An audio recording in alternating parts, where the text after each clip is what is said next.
지난해 11월 5일 새벽 유럽을 순방 중이던 박근혜 대통령이 중요한 국무회의 심의 안건을 원격으로 제거했습니다. 전자결제 시스템 덕분이었습니다. 안건은 통합진보당 정당해산 심판 청구였고 해당 청구서는 당일 오전에 헌법재판소에 바로 접수됐습니다. 지난 일주일 동안 사회를 들끓게 했던 문창극 파동, 그동안 총리 임명 동의안 제출이 3번이나 연기됐습니다. 청와대는 중앙아시아를 순방 중인 대통령이 순방 외교에 집중하기 위해 재가를 늦춘 것이라고 설명합니다. 이런 변명도 씨알이 먹힐 리 없지만 여론의 추이를 본다는 분석도 대통령 수준을 너무 낮춰보는 겁니다. 박근혜 대통령은 묵묵히 바라보다가 종국에는 해결책을 제시하는 신중한 판관을 코스프레하고 있습니다. 재가라는 용어가 언론에 자주 등장하게 하는 것도 고도의 미디어 전술로 보입니다. 국민은 대통령에게 문창극 파동을 해결해 주십사 부탁드리는 게 아닙니다. 스스로 벌인 일을 책임지라고 꾸짖고 있습니다. 6월 18일 수요일 뉴스K 시작합니다.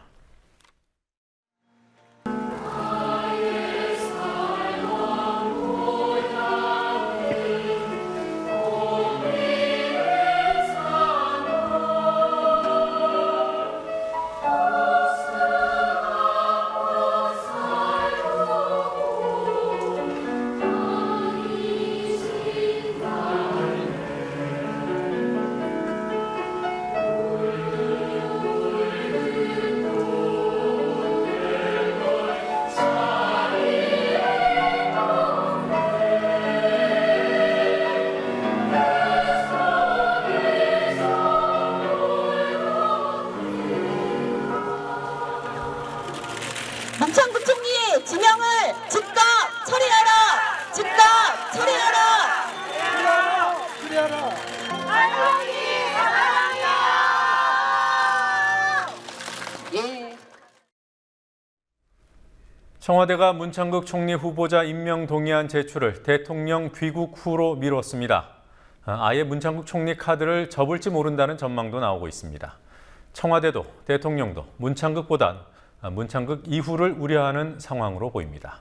문창극 이후, 여러 가지 상황이 예상 가능하지만 오늘 국회에서 의미심장한 일이 벌어졌습니다.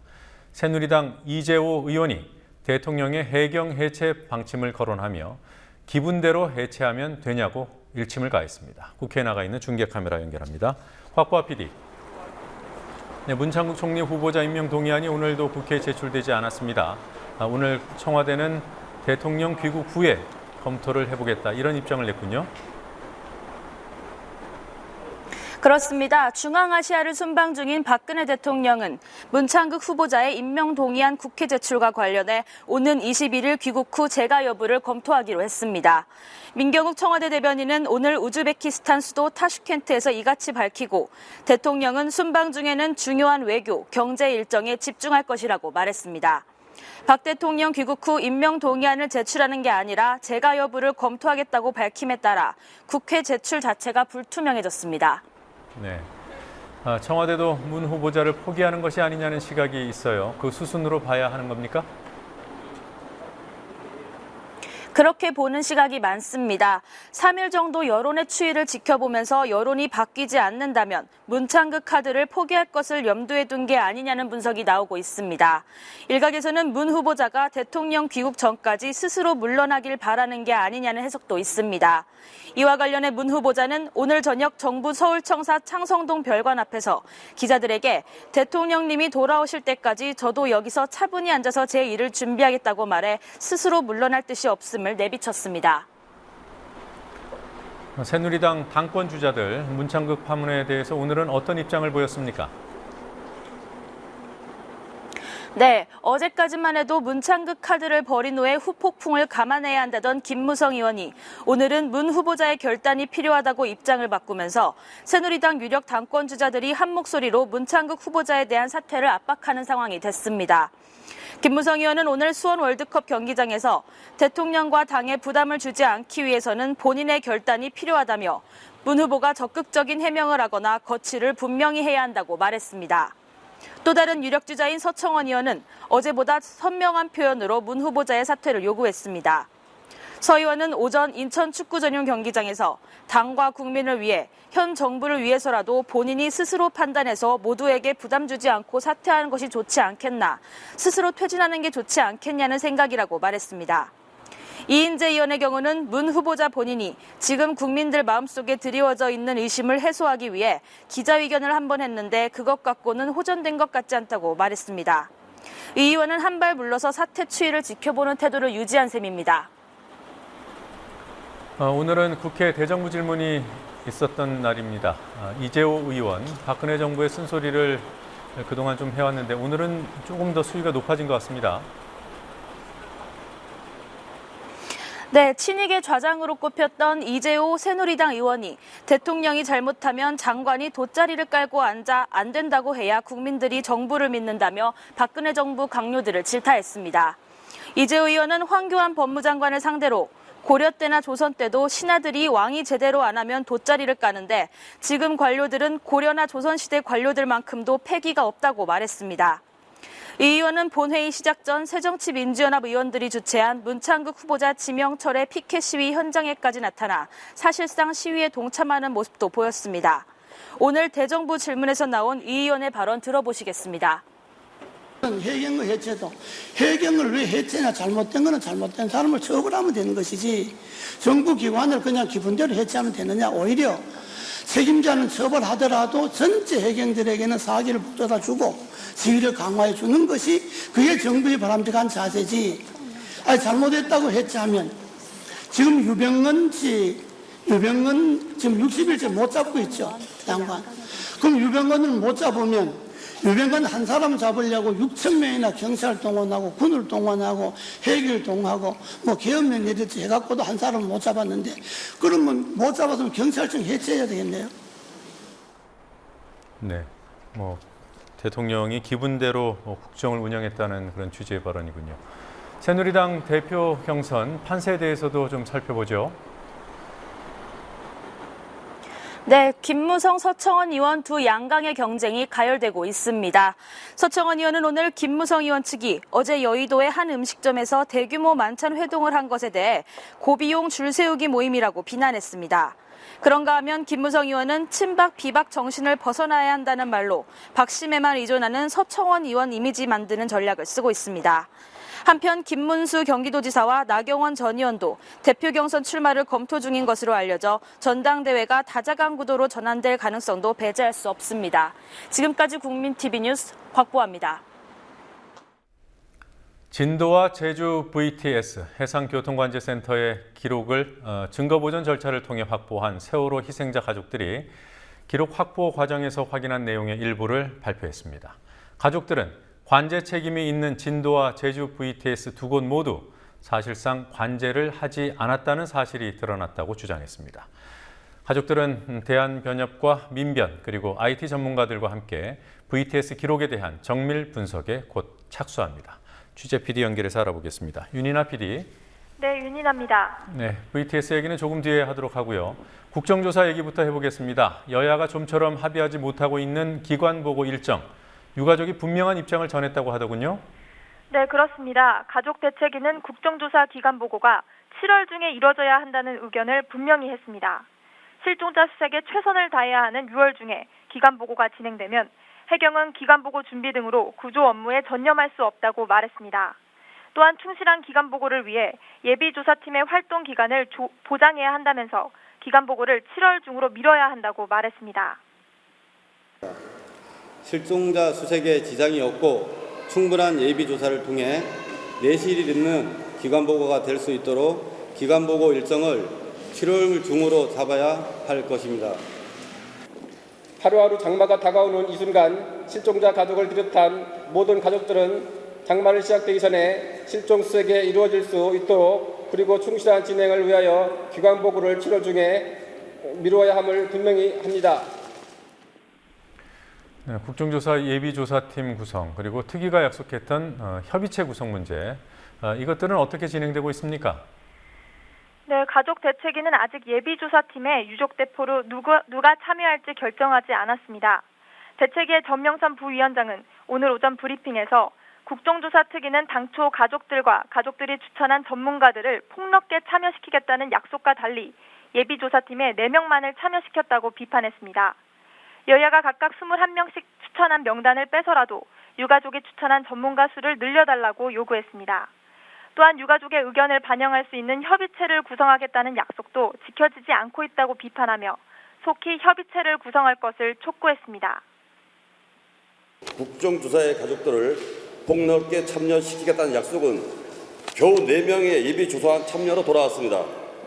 정치적인 이해 득실을 따지지 않고 오직 진실 규명만을 추구하는 가족들이 추천한 전문가들은 자신의 이해 득실을 따질 수밖에 없는 여야가 추천한 전문가보다 못할 수밖에 없습니다. 그럼에도 불구하고 4명의 예비조사원만 인정하겠다고 하는 것은 단순한 생색내기에 불과합니다. 여야가 달리 입장하여 국정조사가 필요할 때 가족들의 의사를 반영하여 문제를 해결하겠다는 약속은 가족들의 의사를 반영할 협의체 구성을 거부함으로써 철저히 무시되고 있습니다. 지금까지 국정조사가 왜 망가져 왔는지 우리 가족뿐만 아니라 국민들도 잘 알고 있습니다. 그러니까 여야는 각각 21명씩 모두 42명이고 가족 측에서는 4명인 거죠? 네, 그렇습니다. 네. 자, 기간보고 일정에 대한 유가족 입장이 아까 7월이라고 했습니다만 심재철 위원장이 그냥 밀어붙이는 모양이에요? 네, 오늘 국정조사특위 심재철 위원장은 다음 주 월요일인 23일부터 기간보고를 하겠다고 발표했습니다. 6월 23일부터 기간보고를 시작해야 재보궐선거 운동에 영향을 미치지 않는다고 말하며 다음 주 월요일부터 기간보고를 실시하겠다고 말한 겁니다. 이에 김현미 야당 간사는 23일에 기간보고를 시작한다는 것에 대해 야당과 전혀 합의된 바가 없다고 반발했습니다. 김 간사는 심의위원장이 다음 주 월요일에 전체 회의를 연다고 했을 뿐 기간보고를 하겠다는 얘기는 단 한마디도 없었다고 말했습니다. 야당 의원들은 여당의 독단적인 기간보고를 즉단 중단하라는 입장을 내놨습니다. 자, VTS 문제 얘기로 넘어가 보겠습니다. 오늘 유가족 측 기자회견에서 나온 내용들이 있었는데 어떤 내용이 핵심입니까? 대책위 측 법률단은 진도와 제주 관제센터 교신 내용 등을 살펴볼 때 소극적 관제를 넘어 무관제, 관제를 전혀 하지 않았다고 평가한다고 말했습니다. 또한 제주 VTS가 세월호의 첫 교신 이후 비상 채널이 아닌 녹음이 되지 않는 21번 채널을 사용한 이유와 진도 VTS가 세월호가 관제 영역에 진입한 것을 확인하고도 사고 발생 후 2시간 동안 세월호와 전혀 교신을 시도하지 않았던 점은 이해할 수가 없다며 관련된 의혹을 모두 풀어야 한다고 말했습니다. 이제 앞으로 정밀한 분석 작업이 진행될 예정인 것으로 알고 있습니다. 특히 주목하는 부분이 있습니까? 대책위 측 법률단은 기록에 대한 삭제나 편집 부분은 유관이나 청취로 확인하기 어렵기 때문에 시스템 로그인 기록까지 전부 보존했고 추후에 확인할 것이라고 밝혔습니다. 대책위는 사고 당일인 4월 16일 오전 7시부터 낮 12시까지 세월호 관련 신고 기록과 레이더 영상, 시스템 로그인 기록 등을 이미징 방법으로 획득했다고 말했습니다. 지금까지 국민TV 뉴스 윤인아입니다.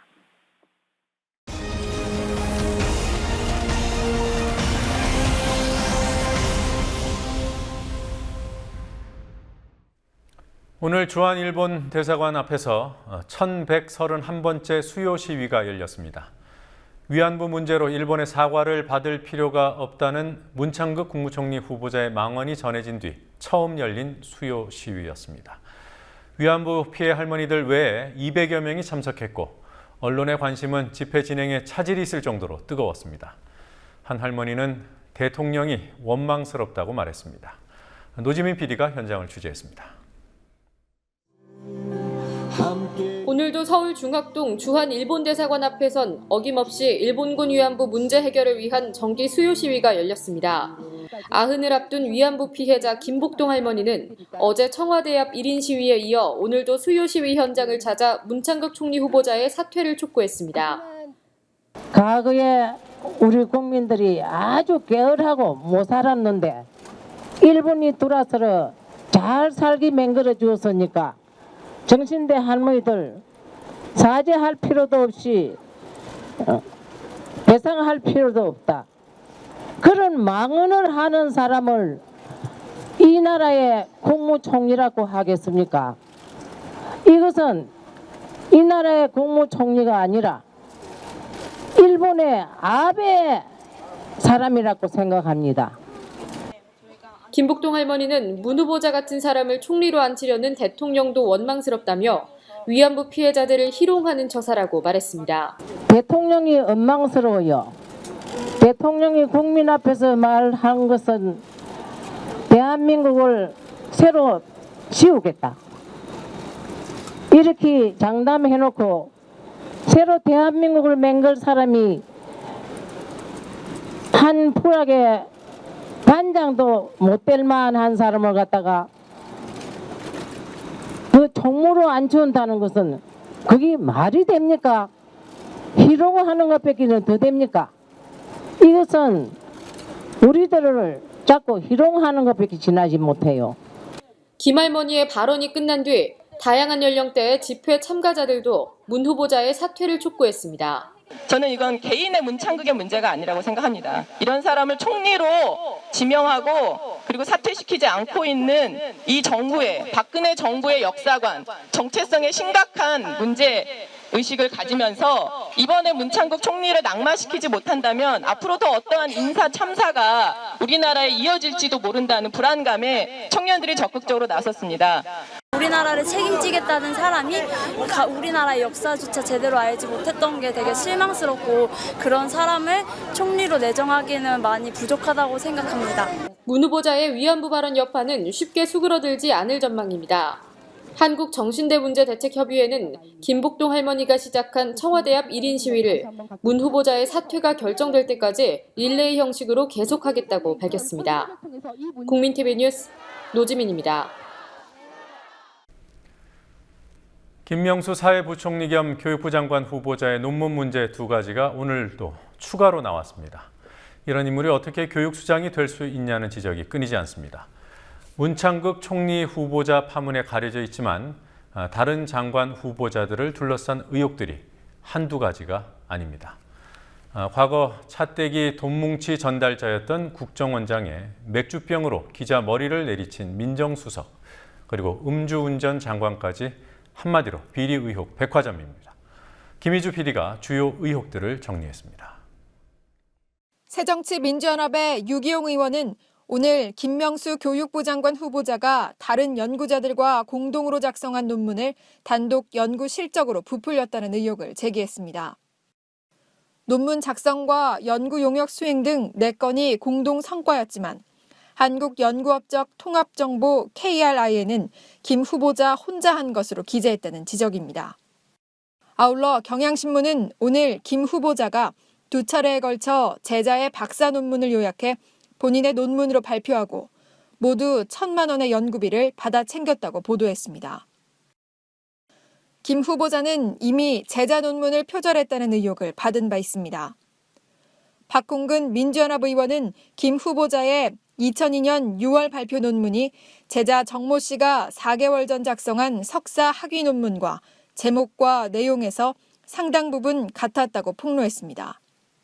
국회 인사청문회 대상은 아니지만 송광용 청와대 교육문화수석도 김명수 후보자와 마찬가지로 제자의 논문을 학술지에 게재하면서 자신을 제1저자로 등재해 연구 성과를 가로챘다는 의혹이 제기됐습니다.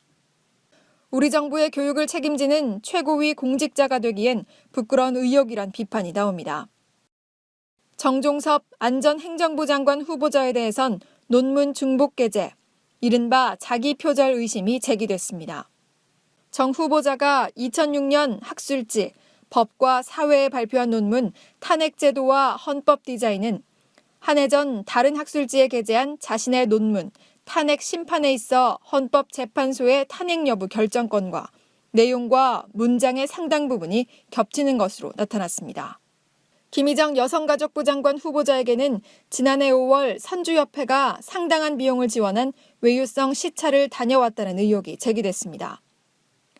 선주협회는 세월호 침몰 사고 후 해운업계 전반의 비리와 관련해 검찰의 압수수색을 받았습니다.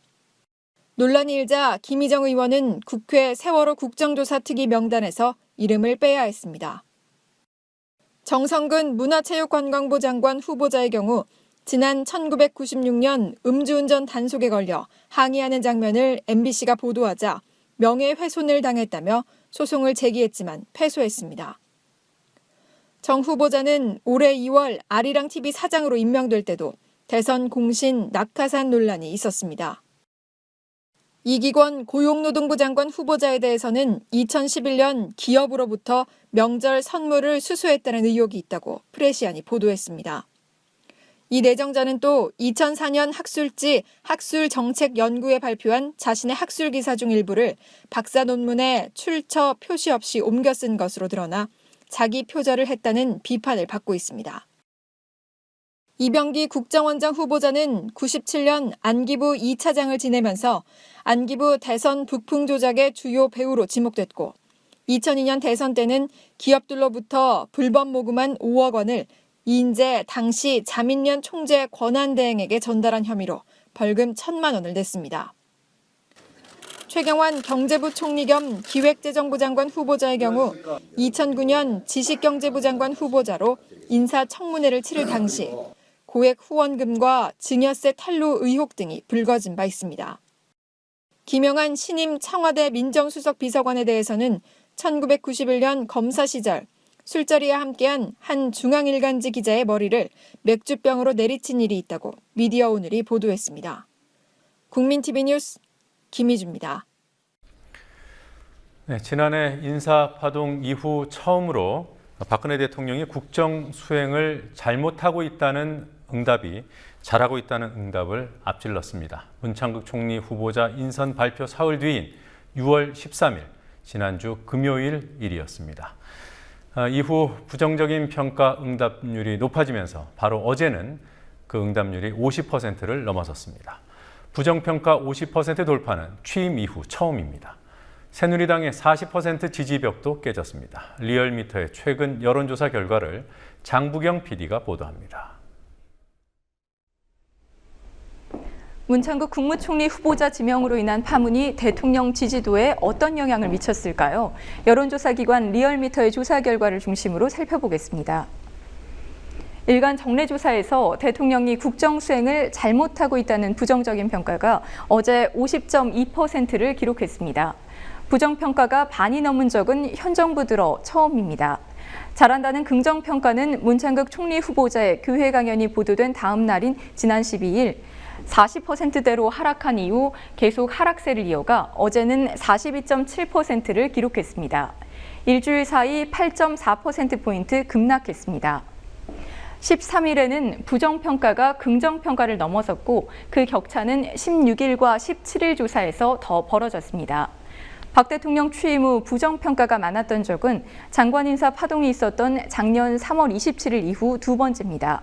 하지만 주간지표상으로는 아직 긍정평가가 부정평가보다 높았습니다.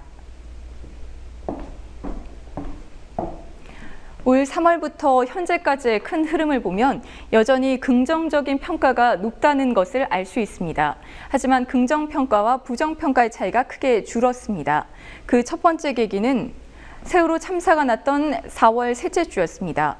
그 후 계속 좁혀지던 간격은 5월 이후 특별한 변화가 없다가 6월 둘째 주 다시 줄어들었습니다. 지난 10일 문창극 총리 후보자 지명의 여파입니다. 주간지표상 긍정평가가 40%대로 떨어진 것은 이때가 처음입니다. 문창극 후보자 지명 후 여당 새누리당의 지지율 변화도 보겠습니다. 11일부터 17일까지의 정당 지지율 그래프입니다. 새누리당의 지지율은 45.1%에서 38.1%로 하락했습니다. 일주일간 7%포인트나 빠지면서 새누리당의 마지노선이라고 하는 40% 벽이 무너졌습니다. 반면 새정치민주연합의 지지율은 35.8%에서 36.3%로 소폭 상승했습니다. 양당의 지지율 격차가 1.8%포인트, 오차 범위 안으로 좁혀진 것은 새누리당의 위기를 보여주는 또 하나의 지표입니다. 다른 여론조사 기관의 결과는 어떨까요? 대통령 직무 수행에 대한 평가를 실시한 한국갤럽의 여론조사 결과입니다.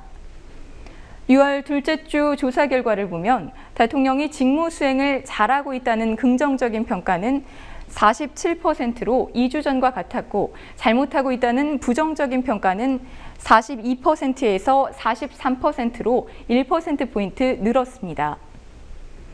청와대는 오늘 박근혜 대통령이 문창극 후보자의 임명동의안 제거를 오는 21일 귀국 후 검토할 예정이라고 밝혔습니다.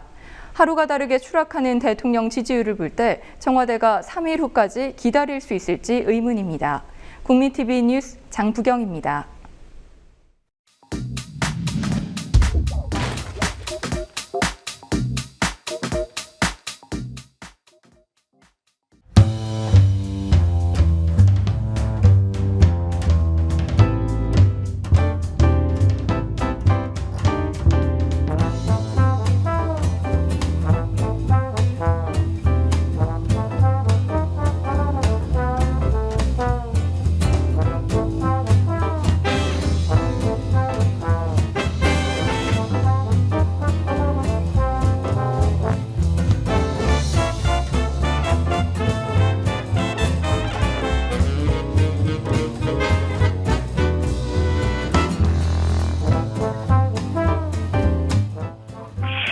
저도 뭐 그분을 과거에부터 압니다.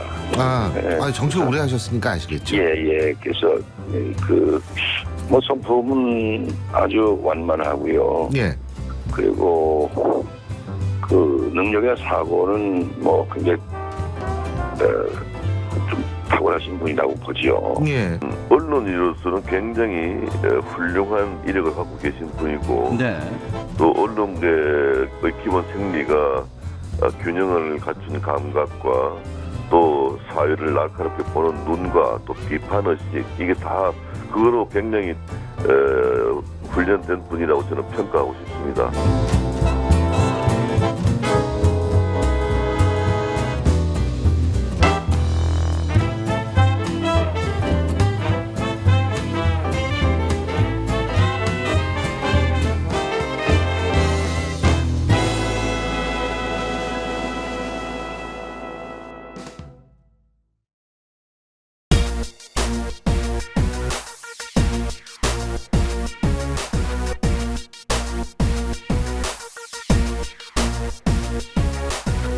어제로 세월호 참사가 발생한 지 2달이 지났습니다. 아직도 그 아픔이 생생한데 우리가 너무 빨리 그 참사를 잊는 게 아닌가 싶어 안타깝기도 합니다. 그리고 신문과 방송은 유병훈과 문창극 총리 후보자 논란으로 도배되고 있습니다.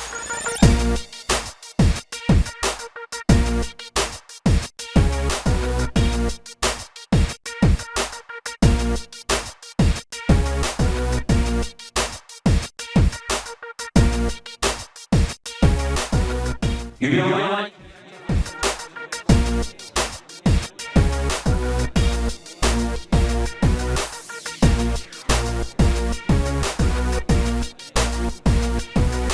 신문과 방송은 유병훈으로 도배되고 있습니다.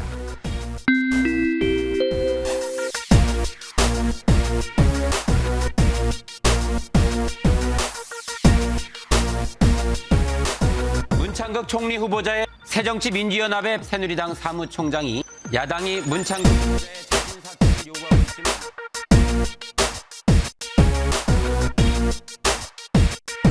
신문과 방송은 문창극 총리 후보자 논란으로 도배되고 있습니다. 기본 자격을 놓고 너무 극단적인 평가가 나오는 터라 세월호 참사를 잘 수습할 수 있을지에 대한 능력을 따져보자는 말조차 꺼낼 수가 없습니다.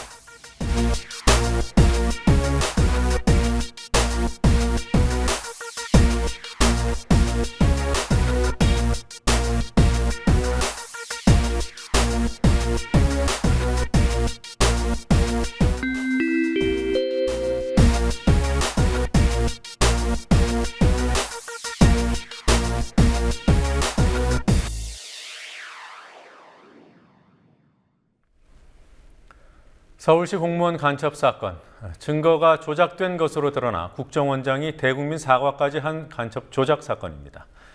대한변호사협회가 이 사건에 대해 국내외 정세와 모종의 관련성이 있는 것이 아닌가 하는 추론이 가능하다고 공식적으로 밝혔습니다. 대한변협은 국정원장 연루 가능성은 물론이고 수사검사들도 증거 조작에 가담했을 것으로 보인다며 국정조사를 요구했습니다. 2년마다 북한 인권백서를 발간하고 있는, 그래서 보수 성향으로 평가받기도 하는 대한변협의 입장이라는 점에서 파장이 만만치 않을 것으로 보입니다. 김지혜 PD가 전합니다. 온 국민의 시선이 세월호 참사에 쏠려 있었던 지난달 1일, 대검찰청 감찰본부는 서울시 공무원 간첩 증거 조작 사건 수사검사들에 대한 감찰 결과를 발표했습니다. 감찰본부는 간첩 증거 조작 사건을 수사한 검사들의 주장을 받아들여 이들 검사들이 증거 위조에 가담하지 않았다며 법무부에 징계 의견만 제시했습니다. 감찰 결과가 나온 직후 검찰이 제 식구 감싸기를 한다는 비판이 들끓었습니다. 2달 동안 이 사건에 대한 자체 조사를 벌여온 대한변협의 조사 결과는 대검 감찰 결과와 판이하게 달랐습니다.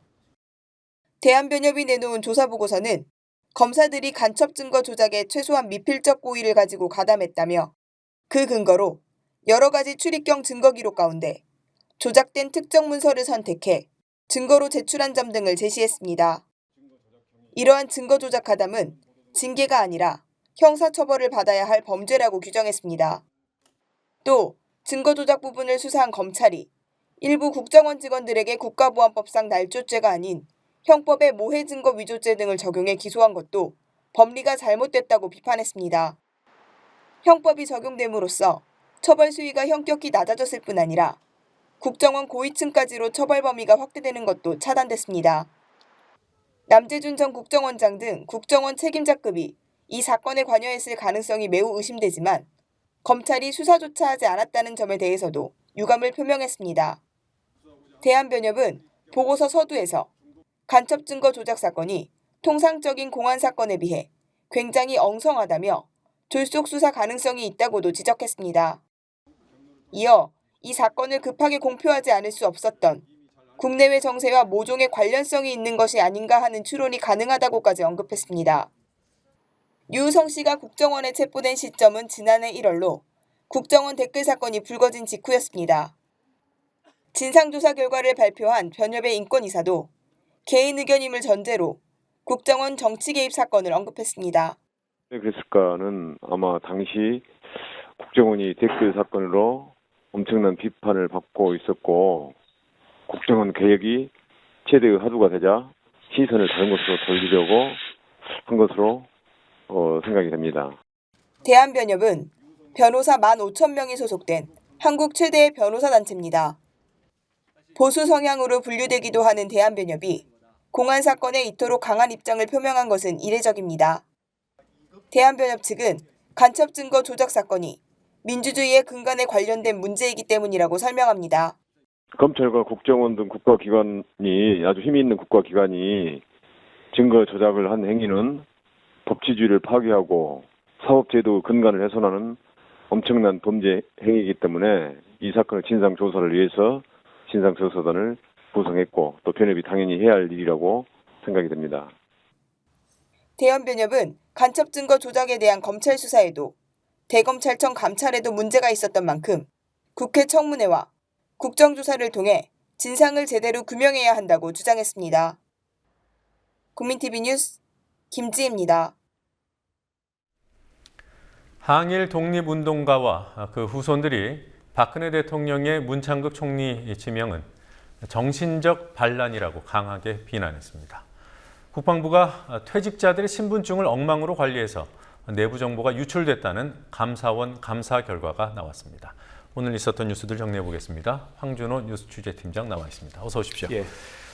자, 독립운동가들까지 결국 나섰어요. 예, 윤경빈 선생 등 생존 독립지사 7분 그리고 독립운동가 유가족 205명이 참여하고 있는 항일 독립운동가 단체 연합회라는 그런 단체가 있습니다. 오늘 국회 정론관에서 기자회견을 했습니다.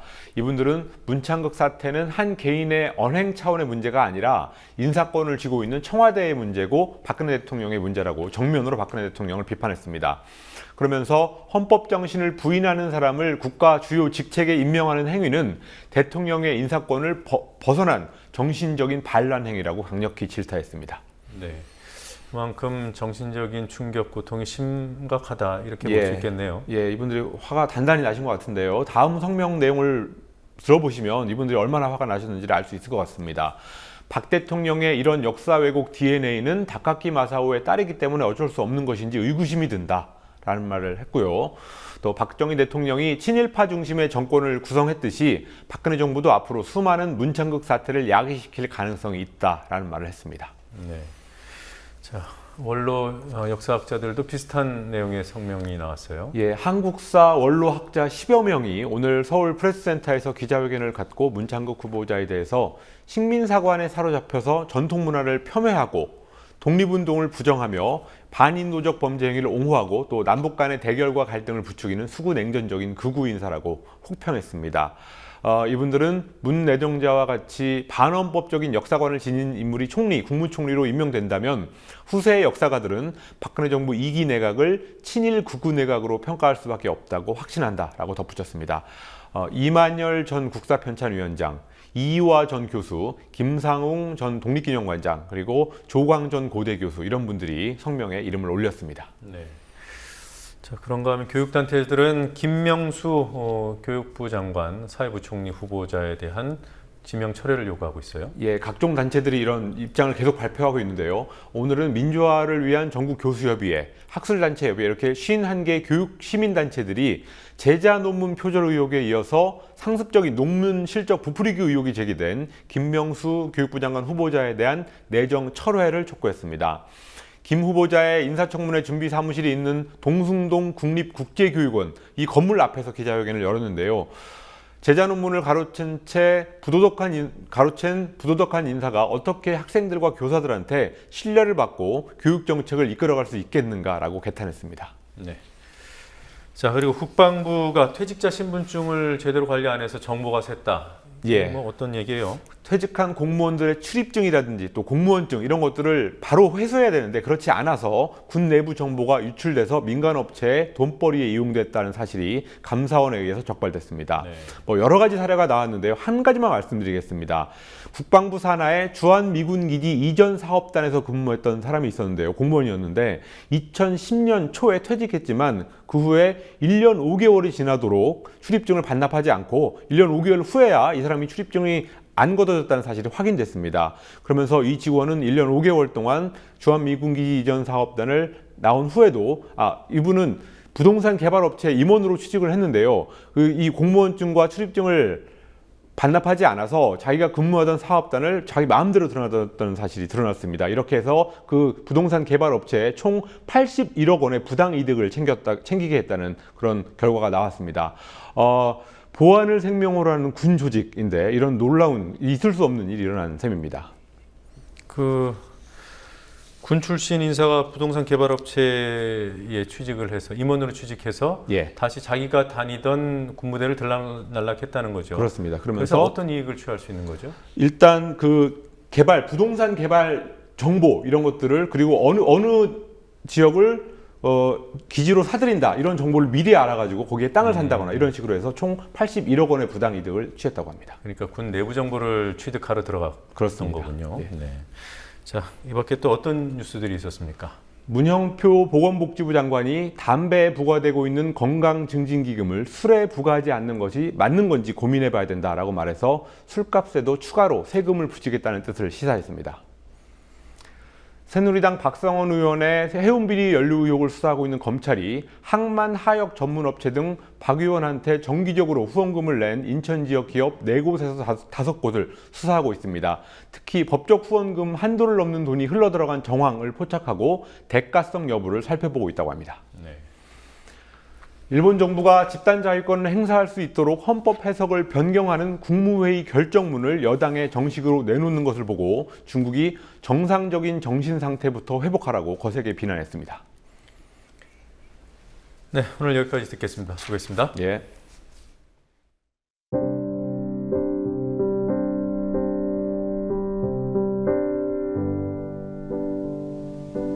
괴물을 보았습니다. 세월호를 통해서도 우리 사회의 야수성을 보게 되었습니다만 뒤이어 등장한 문창극을 통해서도 어김없습니다.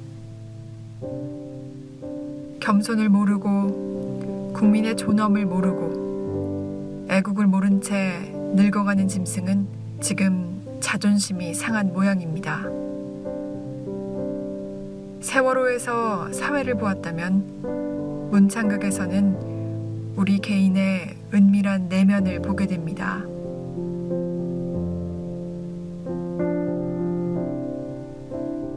돈, 지위, 권위에 팔려서 자기를 잃어버리는 비극이 저 사람에게만 일어나는 개별사라고 치부해도 좋을까요? 그럴 리가 없지요.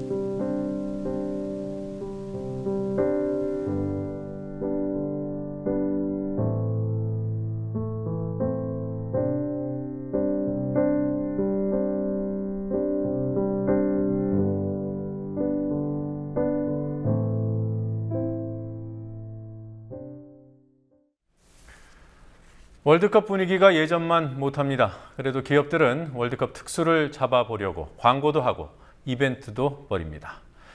축제를 즐길 수 있는 사회 분위기는 아니지만 기업이 자기 돈으로 적정한 수준에서 월드컵 분위기를 띄우고 이른바 월드컵 마케팅에 나서는 것을 뭘 할 수는 없지요.